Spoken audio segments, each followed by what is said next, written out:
Ecozen est une SCPI qui est labellisée ISR, donc investissement socialement responsable. Et dans le cadre de ce label, en fait, on analyse nos immeubles via deux spectres, on peut dire. Évidemment, le spectre immobilier et financier, mais également le spectre ISR. Donc en fait, dans le cadre de ce label, on analyse nos actifs sous trois angles, l'environnement, le sociétal et tout ce qui est gouvernance. Et on essaye de prendre en compte ces trois critères dans nos acquisitions.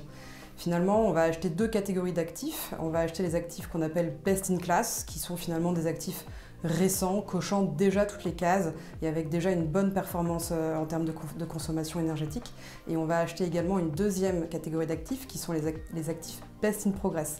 Ceux-là sont souvent des actifs un petit peu plus anciens sur lesquels on va aller mettre en place tous les ans des actions précises pour venir améliorer la performance énergétique de notre actif et plus généralement la note qu'on a donnée à notre actif lorsqu'on l'a acheté. Dans ce type d'action qu'on peut mettre en place, évidemment, il y a avant tout l'implication de nos locataires, puisque en fait, pour mettre n'importe quelle action en place, il faut qu'on puisse d'abord échanger de manière assez régulière avec nos locataires.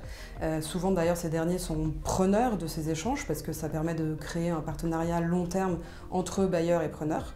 Et à titre d'exemple, là, le dernier trimestre, on a mis en place des actions sur 6 actifs, 5 en France et 1 en Espagne.